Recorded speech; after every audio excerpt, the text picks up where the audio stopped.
In another major drive today, the Kern Corporation announced plans to open a display village in August. Since November, a third of the first stage home sites have been sold. It is hoped the display village will encourage more activity in the new estate.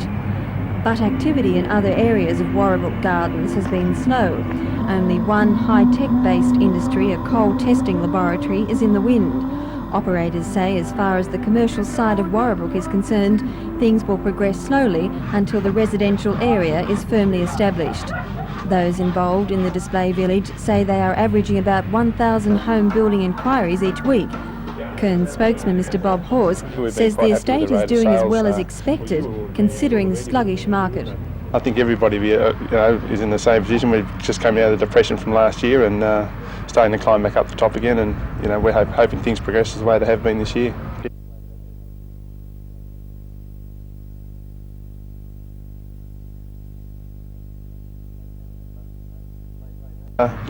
Maintain that and carry us through the life of the estate. It'd be great. The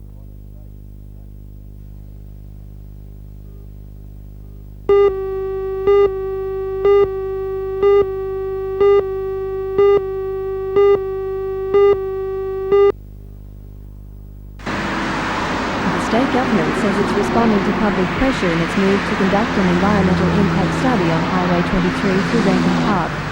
The proposed route stands in the way of a new teaching and referral hospital, which the Public Works Department is keen to get underway. However, initial site works will not be disrupted while the final highway route is investigated. Shortly, the Department of Main Roads will release its options, and residents, the hospital administration and other interested parties will be invited to make submissions.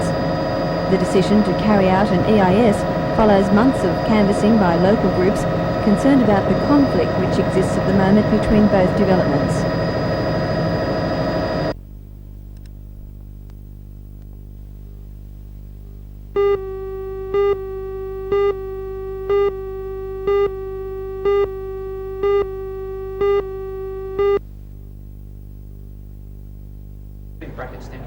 The students have been collecting signatures on a calico sheet condemning the New South Wales Department of Education for its retraining scheme. Under the new program, jobless primary school teachers will undergo a 10-week course to prepare them for jobs in secondary schools. The students who demonstrated on campus today say the idea of a crash course strikes at the principles of established teacher training methods. They are not opposed to retraining, but argue that it should be carried out in tertiary institutions under correct guidelines. In a bid to bring their case to the attention of the Minister for Education, the students called on the member for Warrabrook, Mr John Price, to support them. Mr Price told the students that he would present the petition and their case to the Minister as soon as possible.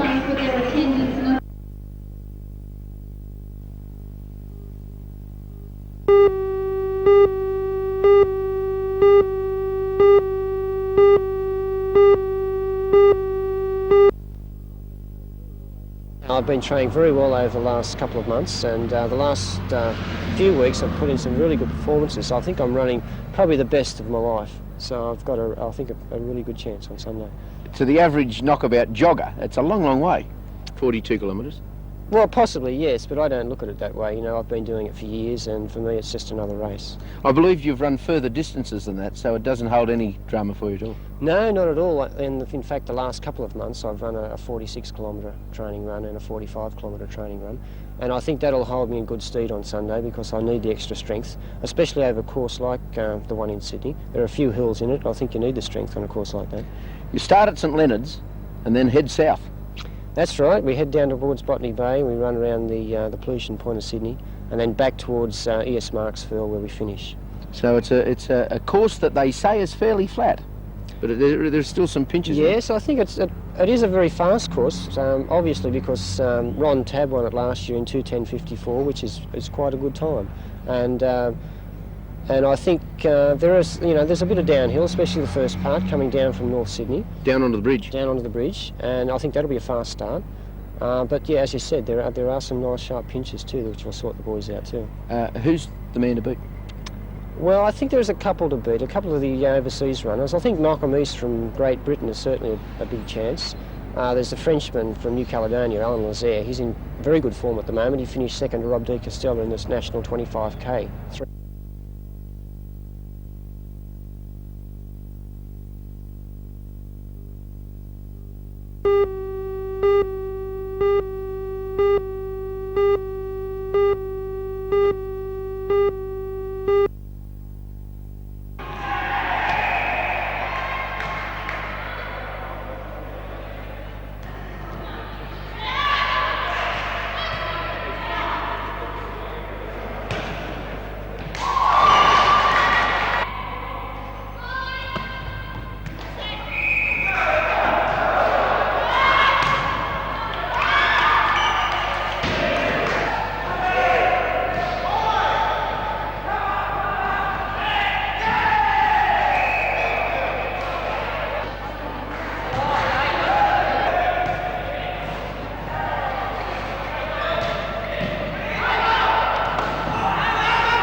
It was simply a devastating tornado. As one resident put it, could a war have created such destruction? Tornado, the worst in Wisconsin in 16 years, destroyed more than 60... When a cold front collided with warm Gulf Coast winds, packing gusts of up to 50 miles per hour.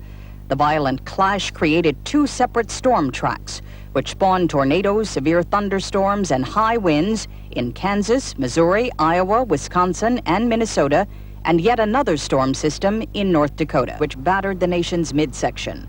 There are reports of death, injury, and destruction. Further striking evidence of the storm's fury could be seen in the rural countryside. A cow walking...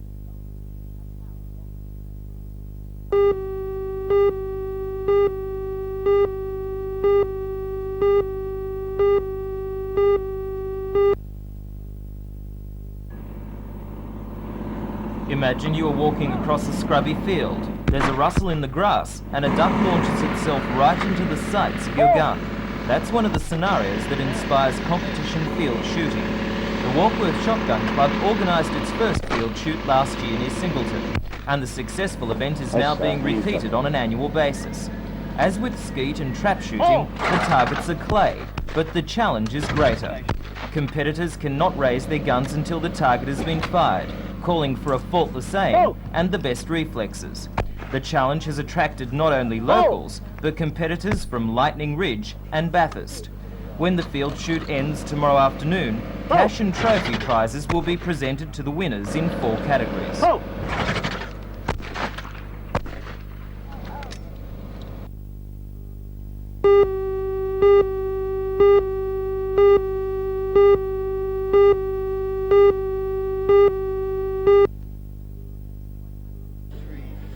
160 acts are taking part in this year's championships, many more than in previous years. The competition is divided into 8 sections, with categories for male and female vocalists, instrumentalists, gospel entertainers and juniors. Entrants are judged on their style and appearance, presentation, timing, tuning, expression, and most importantly, entertainment value. Why can't we be like stories? The president of the Hunter Valley Country Music Association, Mr. Barry Warren, says the main reason for the championships is to encourage new talent. There's so many amateur artists that basically never get a chance to perform in front of a huge crowd like this, and so we have these festivals and our country music championships here in Newcastle, Hunter Valley area, and it's just to give those amateur performers a chance to be recognised and to get the experience of performing before these crowds. The championships will conclude tonight. The winners in each section will be announced and then invited to compete for the coveted title of Best Country Music Performer.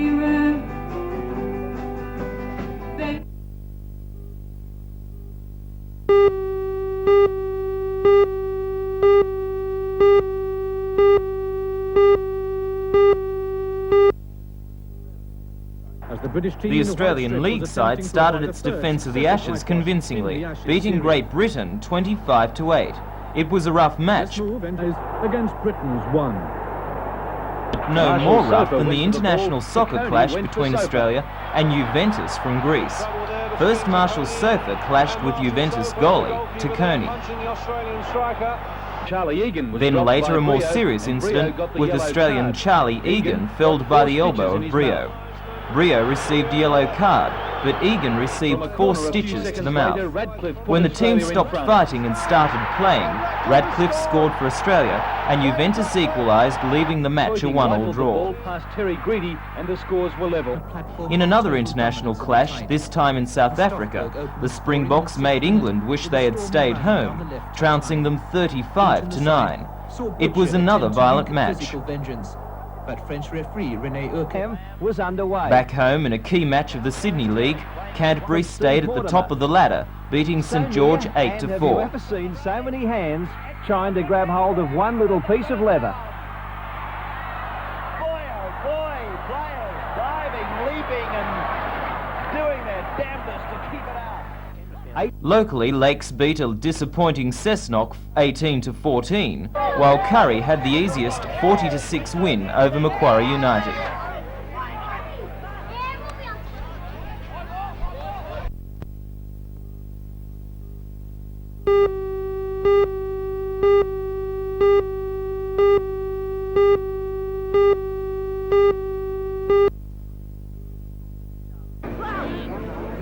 Newcastle maintained 4th position on the ladder with a 16-4 victory over South on a rain-affected Townsend Oval. South held on to a 4-4 scoreline before the Blues put it together in the second half to win the match. The other game was a drab affair with Central beating Maitland 12 points to 4. The highlight of the game was a collision between former player and trainer Peter Ilfield, who flattened representative prop forward Newton Burrows of Maitland as he ran on to attend an injured player.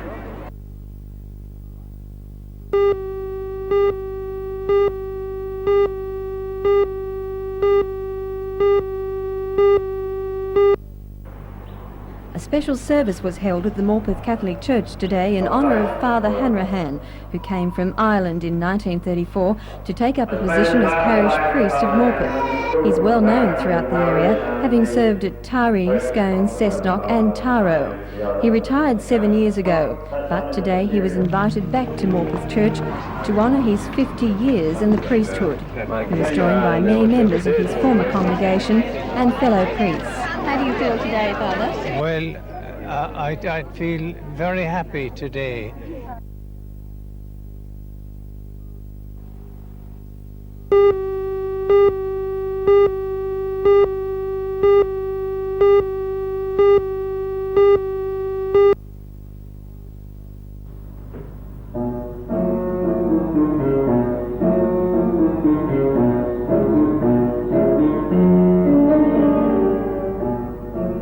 Ontract is Australia's only corporeal mime company, which is presenting a 9-part show in Newcastle as part of its Australian tour.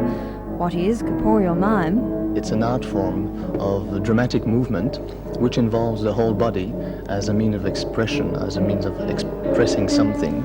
So it's a movement art form, of course. The mime artist will wear generally a white face and explain a lot of things through their hands, do a lot of illusions, and work around an anecdotal sort of little story. We don't necessarily work around that type of stories, and we don't necessarily use too much illusion either. What we work for is the whole body becoming an agent of some expression rather than simply just more the physiognomies and the hands. Pierre Thibodeau and his wife Elizabeth, the artistic directors of Ontract, appear in the show, which is called Refractions because of its play with light. The company has been invited to take part in the International Mime Festival in France. Refractions has taken 2 years to compile, and it played to full audiences and a return season in Sydney. The show will be seen at the Civic Playhouse from the 28th to the 30th of June.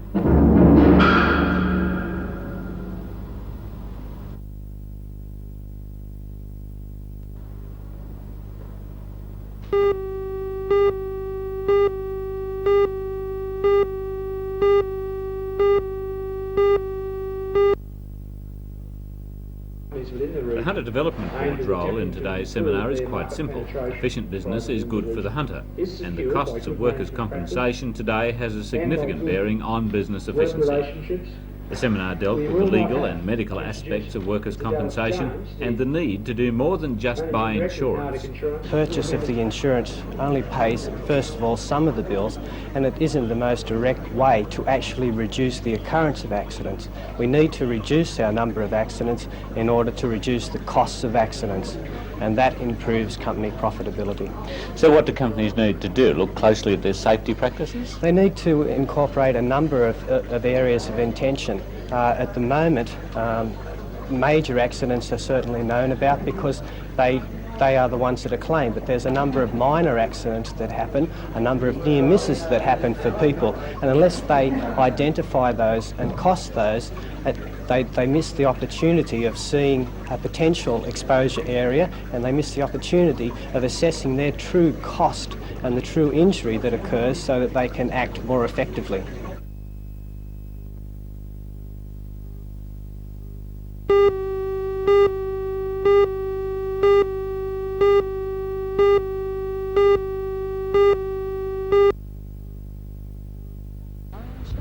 Construction will begin next year on a treatment system aimed at ridding Burwood Beach and surrounding areas of sewage pollution. The Hunter District Water Board has selected a composite of the 2 major options favoured equally by the public. The board says work will be carried out within the scope of its normal capital works program over 5 years, with no additional cost to the ratepayer. The Burwood Beach pumping station will be upgraded and a secondary treatment system introduced with 12 new milliscreens, aeration tanks and clarifiers. The product will be equivalent to an inland standard treated effluent. What the board terms as clear effluent will be pumped through an ocean outfall tunnel 1,500 metres out to sea. The dogleg is to avoid geological faults. The effluent will be dispersed upon a reef. This enables the board to construct a diffusion system on the rock. While construction will take 5 years, our pollution problems may start to improve before that, with the completion of the tunnel ahead of the rest of the project. Ultimately, land at Murdering Gully will be released for recreation. Now, when this treatment plan is completed, can you assure Newcastle that there'll be no more pollution on our beaches? This particular system, the combination of treatment and tunnel, will ensure that there will be no pollution on any of Newcastle beaches.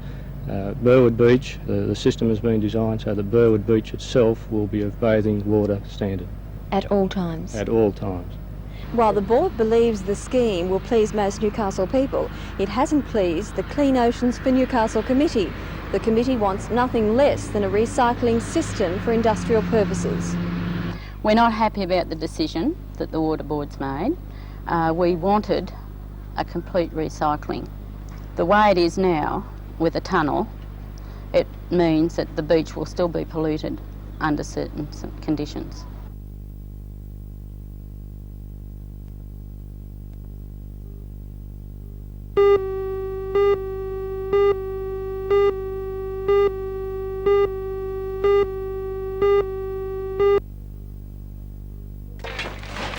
More than 20 volunteers braved the cold this morning, arriving at the Shortland garbage dump at 8 o'clock sharp to begin the back-breaking task of bagging the coal.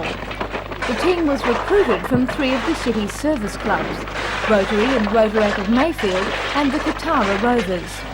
They had the operation down to a fine art, with some members shoveling while others held the bags.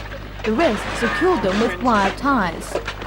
The result of all the hard work, which took the group up until lunchtime, was 445 kilogram bags of coal, which will prevent many pensioners in the city from spending a cold and uncomfortable winter.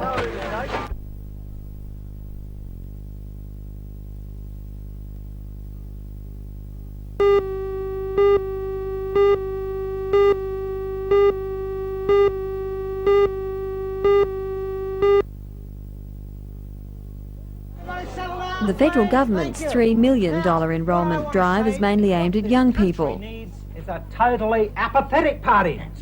30% of Australia's 17 to 19-year-olds don't bother to vote because of a total distrust of the political system. The nationwide message is exercise your right to vote, and the government is hoping it will reach 500,000 Australians who don't turn out at the polls. That figure is almost twice the voting strength of Tasmania. The task of persuading young voters to enrol has been given to Victorian MP Mr Alan Griffiths, and he believes he's managed to turn a lot of negative feedback into positive enrolments. The government won't know for sure until the polling booths open again. I'm very confident that at the close of the rolls, after the commencement of the next federal election, you will find that there has been a significant number of people who otherwise would not have enrolled and participated who will have done so. Speaking in Newcastle, Mr Griffiths outlined other changes to reform electoral laws. The government will now allow the physically disabled to nominate someone to vote on their behalf, itinerants without a permanent address to enrol, and Australians living overseas to vote by post. There is also a silent listing for people, for example with violent partners who do not want their addresses available on public rolls.